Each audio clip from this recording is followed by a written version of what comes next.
All right, excellent. Welcome, everybody. I'm Joel, and today is Wednesday. It's September the 20th, and you are tuned in for this week's weekly briefing. What is a weekly briefing? It is the 30-minute pause that refreshes, or at least we hope it refreshes, if you're not too sick of me and Tim's face or voice. Fortunately, we have a guest today, so you're going to get to hear another point of view and perspective that we're excited to share. But the weekly briefing is this moment where we stop and we say, hey, what's going on? What are people talking about? What's an issue that we're seeing that maybe studios and production companies are not seeing, or maybe that we're talking about inside of our community of owners? And this is a common topic we're going to hit today that really talks about managing production, especially at scale. So as things get busier and bigger, like how do you manage that and still produce great creative profitably and so forth? So Tim, I'm going to let you say hi and introduce our guest. Yeah, sure. It is good to be with you all this week. It's fun to see TJ here because I know in reality, we had lunch yesterday and TJ's commute is he drove an hour and a half from Santa Fe to Albuquerque and then flew to Los Angeles to have lunch. And now you're back at your house, TJ. So you're committed to this. Yeah. But TJ, tell us about fish eggs and, I don't know, give me one fancy topic or one fancy fact about yourself that other people should know. Yeah, I've been the executive producer at Fish Eggs for a little over 15, 16 years. And we do really bad reality TV graphics. The graphics are good, but the reality TV is bad. And we also do some fun shows as well, but we've been doing it for quite a long time. And when I was there, we had a little bit of a deficit and we were a pretty small shop of like 3 or 4 of us. And now we're almost a dozen. And then with lots of freelancers coming in. Yeah. If anyone's wondering what the effect of the strike has on our industry, TJ knows firsthand that there are more game shows being produced right now than at any other time, because that's specifically one of the things you guys work on is game show graphics. And It is busy right now, isn't it?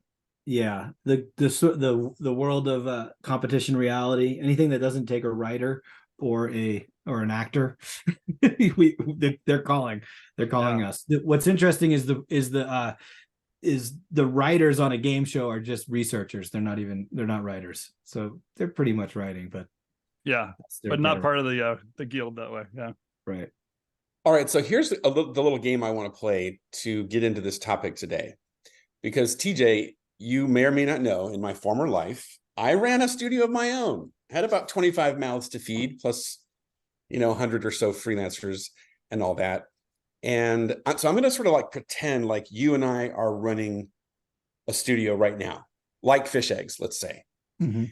And if I'm the owner, as we get busier and busier, I start more and more like I'm kind of going crazy because I'm being pulled in 100 different directions.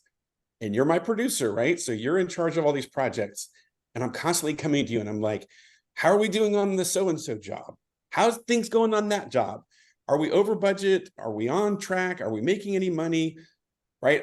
I got to make payroll. Is like, there's all of this chatter and noise and all this stuff going on.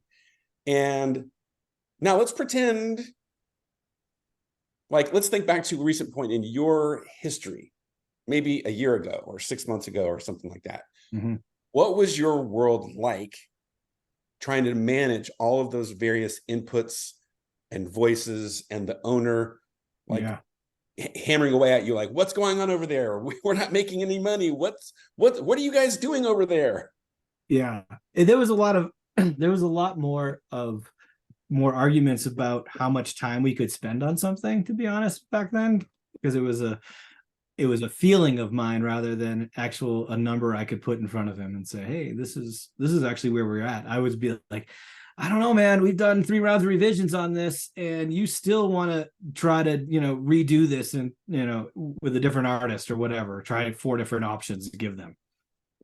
Yeah. It's funny because I kind of remember some of the first meetings I had with you and Chris even, and one of the thought processes is there's a lot of tension between creative and production. Like creative, the owner, Chris, wants to keep on doing more, And you kind of have a sense of like, hey, if we go much further, we're going to lose money on that project.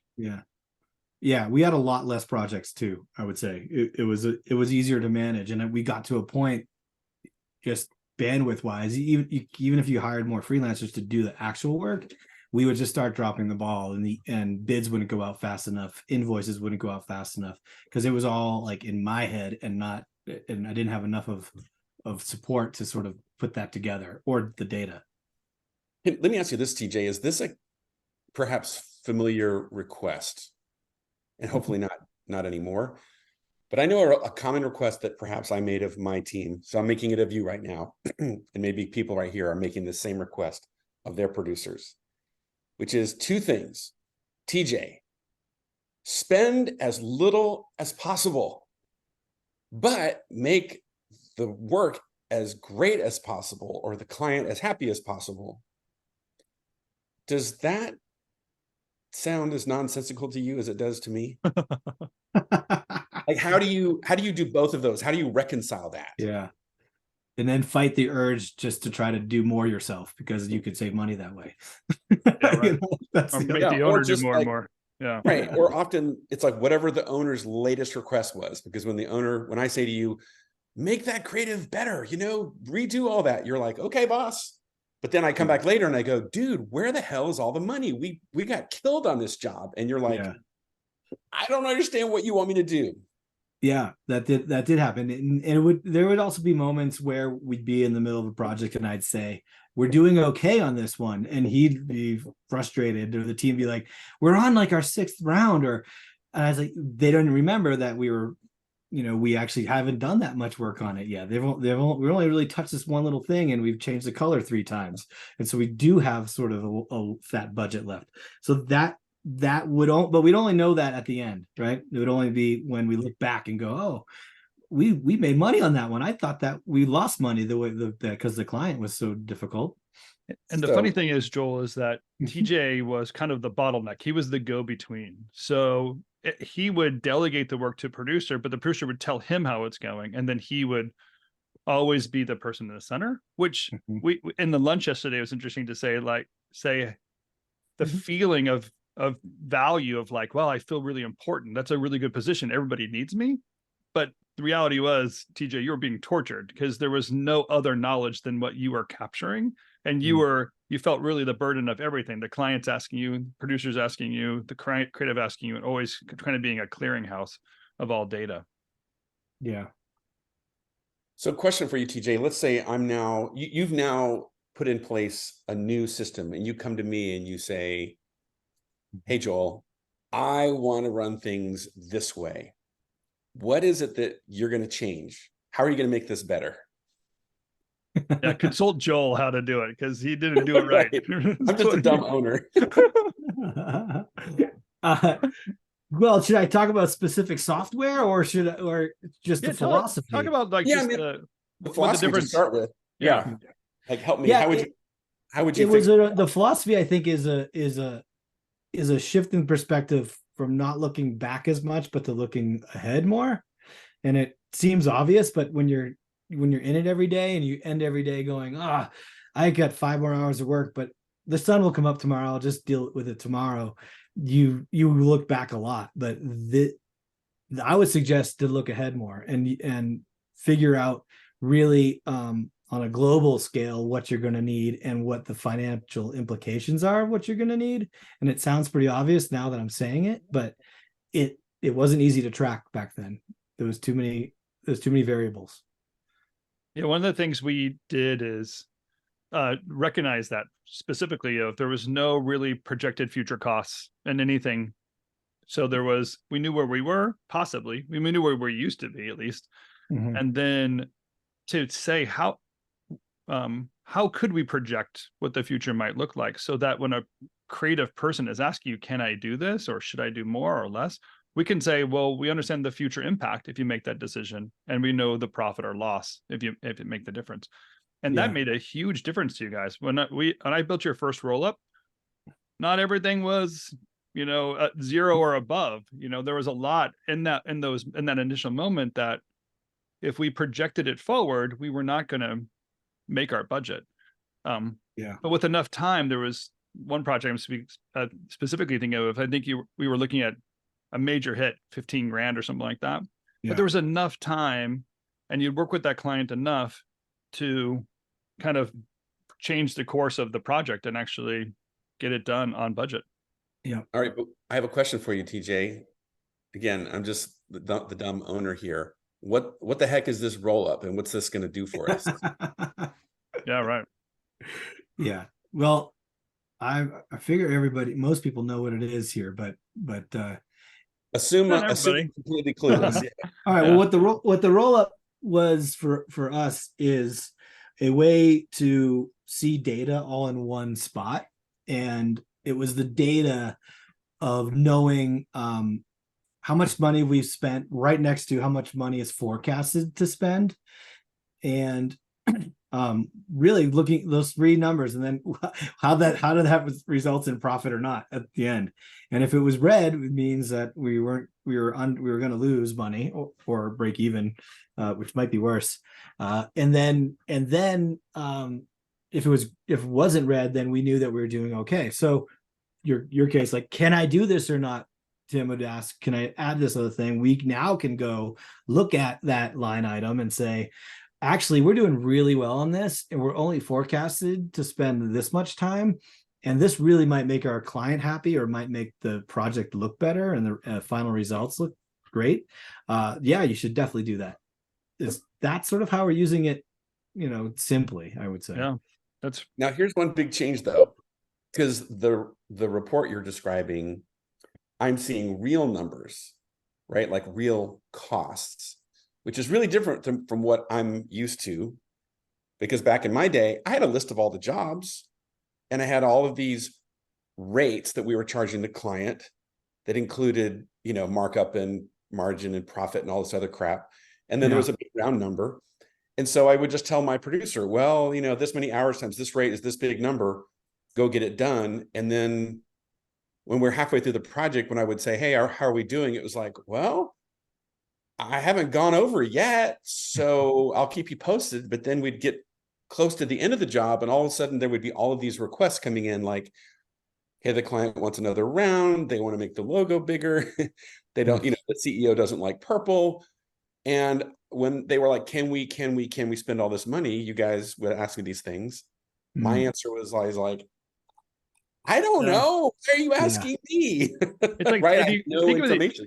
I think the equivalent of taking your paycheck, cashing it, putting all the money into a cookie jar. And then when anybody wants to do something, buy groceries, pay for gas, go out to dinner, you just grab the cookie jar. If there's money in there, you take out the cookie jar and you go spend it. You hope that there's enough money in that cookie jar for all the decisions you're going to make that month. That's the way most of us produce projects. Yeah. But the better way to manage finances is to cash your paycheck and then take a bunch of envelopes that are predetermined amounts of money you're going to spend within that month. Here's the gas money, here's the grocery money, whatever. And then you can see that even though it's all cash right now available, it's already predetermined to be spent. Production works the same way. If we take the total amount the client gives us, we have to run corporate items, so corporate expenses, as well as production expenses. First two splits we do. And we allocate what's needed to run the corporation based off of an annual budget. Then we get the other allocation of direct, and we hand that to production. TJ, I think this is the tipping point. It's like this amazing moment where we get to finance these creative costs, right? Yeah. And we pulled it out and said, like, here's dedicated what's remaining for creative costs. Go spend that money. Man, your producers yesterday in that conversation, they were saying this is so much better. I can make the decisions. I don't have to get a permission every time I take money out of a cookie jar. Yeah. And it helps really well for staffing too.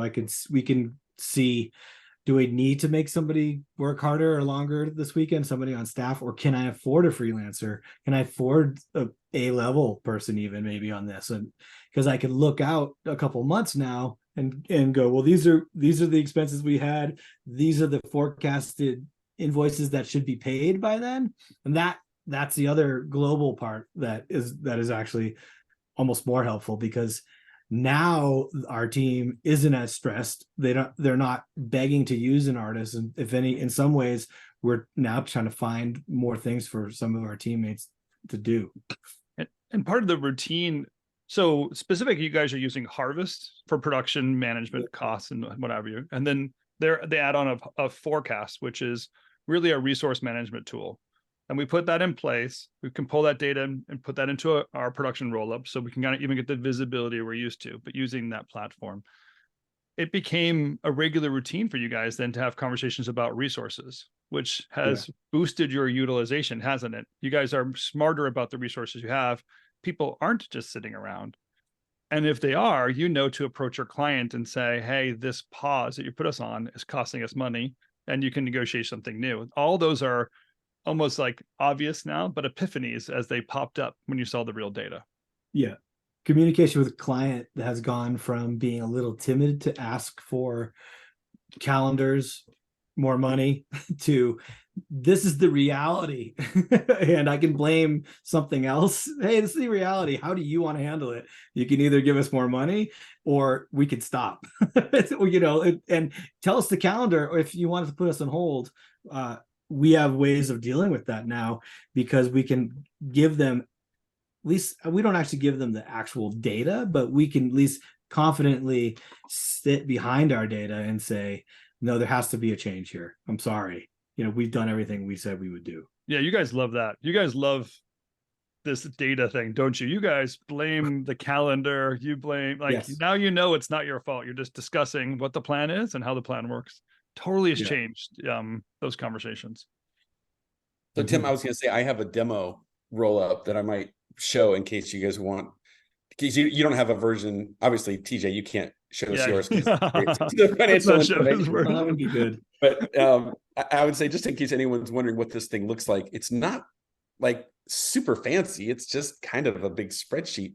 But what's I think so interesting here is, as an owner, I'm seeing the decision points and everything in context all at once. Because what I know is, TJ, ever since you put this system in place, again, I'm pretending to have Chris's job, the amount of chatter gets eliminated, right? That daily, hourly bugging me for, hey, I need to know if I can do this, and do I have permission to spend that? And right, can I hire this freelancer? Can we go over on this, whatever? And I'm always like, I don't know. Because now, how often do you guys do this routine right now? So we do that. We update forecast yearly, daily. So that would feed into your roll up in the forecasted time or cost that will be spent.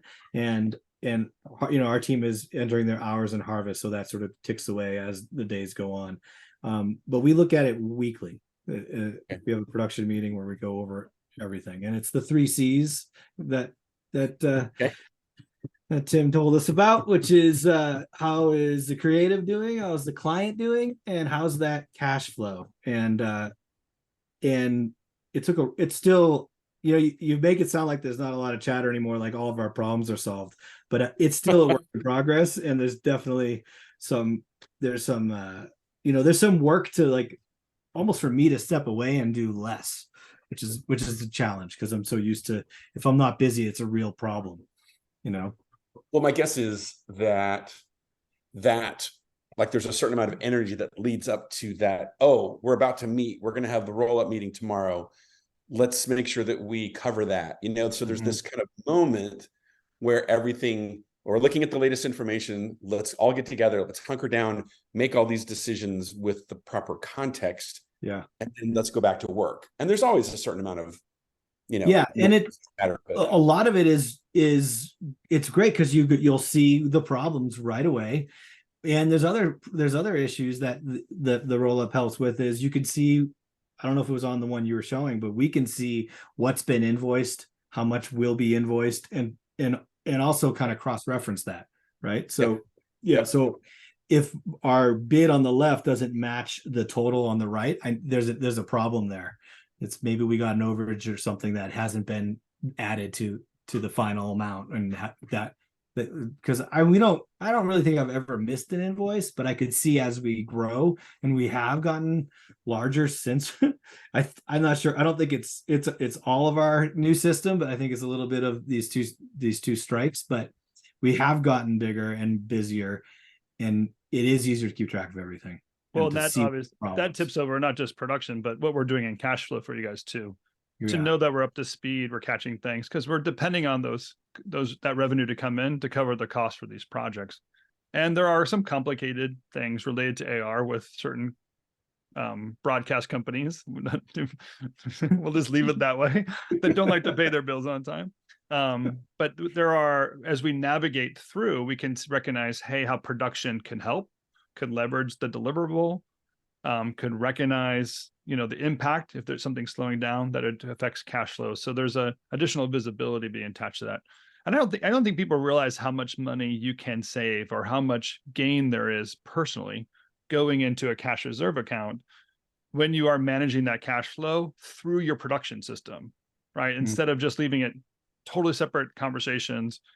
Finance doesn't have any input into production, or production has no input into finance. You can survive, but when they have a basis of understanding, there's a lot more decisions that can be made, a lot more leverage, and therefore opportunity. When there's opportunity for an entrepreneur, we steal it, don't we? Yeah. Well, I'm going to be a little bit practical and just, Tim, when you use the word leverage, and everyone kind of thought, yeah, I kind of think I know what you mean. What TJ and I know is there's very practical realities of things like, hey, we're about to send that first deliverable to the client. And TJ says, it says here they haven't paid that first half yet. And there's that moment you go, well, wait a minute, they were supposed to. Does somebody want to look into that before we just cruise on ahead because someone, let something slip through the cracks? So I love that little, I don't know, safety mechanism, that little, like checks and loop. balances in a way. Yeah. Like TJ gets to go, hey, wait a minute. Hey, finance people, are you guys doing your job? Because I'm doing mine, but I'm seeing this, they haven't paid. So let's get on that. Let's make a decision. Yeah. And it also just changes, like, well, maybe we need to talk about this more up front too. So it sort of has also changed our bidding process in some ways, where we're making sure that we're clear about our expectations. And I think I've seen clients really like that we seem more buttoned up, and that it's kind of annoying for us to say, hey, we're ready to deliver this, but I see you haven't paid your first 50%, which is what we agreed to. Can you look into that?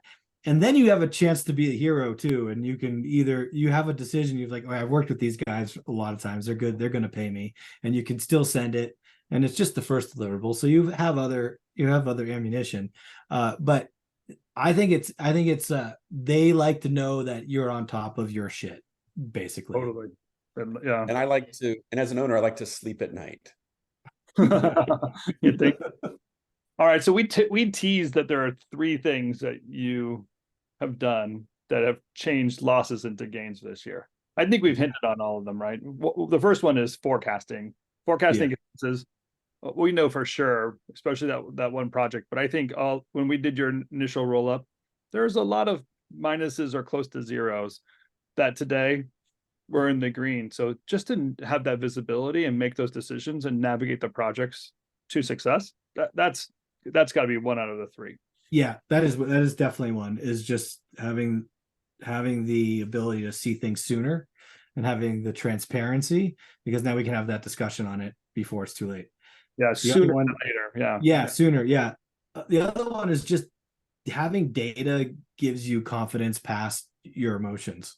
So you don't have to write an email that's coming from this, oh man, I really messed up here because I didn't tell you soon enough that you were out of revisions and that we're out of money on this project. Now you can go there with data and say, I can see in the future, I forecasted the time that we still have to spend on this, and you're going to have a problem unless we change something. And now you can work with your client. And again, they like that. So that's the second way. I can't remember if it was Mike or Anthony yesterday that talked about how easier it was to communicate as a partner with that client too. Hey, this is your project. These are your decisions. Let's make them together. And if you talk sooner than later, they're collaborating with you towards a solution than the opposition. So I think that confidence that you guys are having in the communication that's happening is really big. It's huge, because I'll tell you, there's at least $50 to $60, $70,000 that I would have lost. I can tell you a number, which is crazy, right? Like that I'm sure that's just above, but it's above of what we wouldn't have had, because we just wouldn't have sent that email. We wouldn't have pressed the particular way. We wouldn't have the confidence to ask for it. Yeah, that's so great. Yeah. What's the third one? What's the last kind of third tip here? Put you on That's my third tip. I mean, it's more of a tip, I think, than really how we changed it to gains. I mean, I think that we've gained more time, but the tip, I think, is to your team. Our team was really hesitant because it's adding more stuff for them to do in some ways, and they're very hesitant. I was hesitant because I was trying to protect them, but actually letting go a little bit and trying it, and that was sort of my thing. And I'm Tim, I would keep coming back to you with these questions of like, that's crazy, this is why that's not going to work, and how can we make them do more? And the answer was that, like you said, they're going to like it eventually because they're going to see they have more time and they can focus on other things. And that kind of, I don't really like admitting you were right, but you were right. It definitely they have more time and they're happier. They have more control of their projects, more autonomy, and I'm doing less micromanaging, which everybody likes. But lunch would not have been as friendly as it was yesterday if it was the other way. It is interesting. It's almost, I tell people this is the moment you need a consultant, because there's a moment of tension where you're doing the old way and the new way at the same time, because people don't just drop everything the way they're doing it. And so it's this buildup of like, oh my gosh, I can't do it. And then one day it just tips over and everything's proactive. And the peace that comes because you're just looking way further ahead than before. The conversations you're having are totally, you're solving the problems before they become problems. And then the creative team starts chiming in more, and you can participate in greater conversations, even advance your company, do more pitches, hiring more people. Those are the moments you've been waiting to do to grow your company, and now you can see them in front of you. You're right. There was a moment where you or I were like, DJ, you have to keep on pushing, man. Trust me, this is like labor. It's gonna work. This thing, yeah. Well, DJ, I'm curious to ask you. Until recently, we've been calling this the factors method, and we've realized, man, we need to actually rename this. And we've now nicknamed it GPS, which is this game-changing production system. I'm curious for your initial response to that, because obviously the metaphor of a GPS and driving a car and seeing down the road, does it make sense to you? I was first a little confused when you just said GPS. I'll have to admit. I'm not used to calling it that, right? Yeah, totally. But game, what's it stand for? Game-changing production system. Where's the C in there? You need a C in there. Or is game-changing one word? They're still in there, but yeah, that's I know you were looking for me just to pat you on the back, Joel. I'm sorry. I don't like GPS as much. Okay. Hey, we're looking for honest feedback. So this is not, we're not here to pitch anything, or so I appreciate it. Converted in the Old Testament. He doesn't know the good new stuff. Exactly. Yeah. Right. As long as I start typing in the first few letters on my browser and it pops up and I can get it done, I don't really care what you call it. It's working for me. Yeah. Well, it is exciting. It's cool when I haven't really been involved under the hood like you and Tim and the team have been, but I've just kind of been hearing the top level things, and I think it's just encouraging. It just sort of reminds me how much I wish I had been able to adopt some of these methods and ideas and systems back in my day, but that's okay. I can take what I learned the hard way and help everyone else in the future learn from my mistakes. So Tim, nice work. Yeah, thanks. Yeah, and TJ, thanks for your patience through that process. I think that you are, as we sat there yesterday, like you become an evangelist almost. Like you now kind of the tipping point is there, and you're growing. Yeah, it's awesome. That was such a fun lunch. It's hard to think that you're like, the force and you're using it all the time, and then someone comes around and says you don't need to just use the force, you can also use this other tool, which is which was huge because I didn't ever see it that way. Yeah. And it's hindsight's 2020, so it's been pretty good.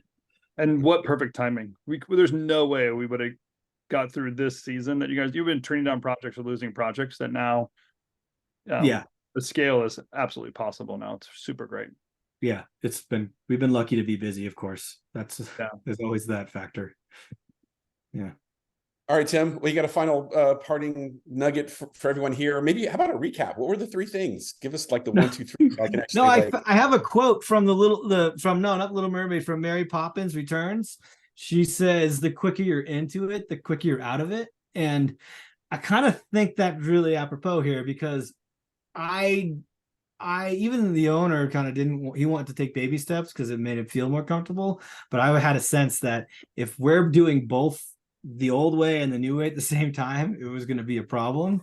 And I'm really glad that we've sort of just kept pushing and just said, just keep trying to our team, just keep trying, and we would just keep meeting, right? We would just keep that meeting, even if you think you're not going to have something to talk about. And now it's sort of paying off. So yeah, the quicker you're into it, the quicker you're out of it. Mary Poppins. Mary Poppins. I like it. Take advice from Mary Poppins any day. Thanks, TJ. I appreciate you being here. And thanks for not having me recap what it was. Yeah, no worries. That's right. I'll let the AI bot that's transcribing everything figure that out for us. How about that? Awesome. All right. Well, thanks, TJ. Thanks, Tim. Appreciate everyone else here that's showing up for the weekly briefing. We will see all of you in the community where this replay will be posted. If you're not a member of the community, go to revthink.com and you can find out more about that. So thanks, guys. See you next week. Thank you very much. Thanks, See you next Tim. week. Thanks for having me. Bye, guys. Of course. Bye.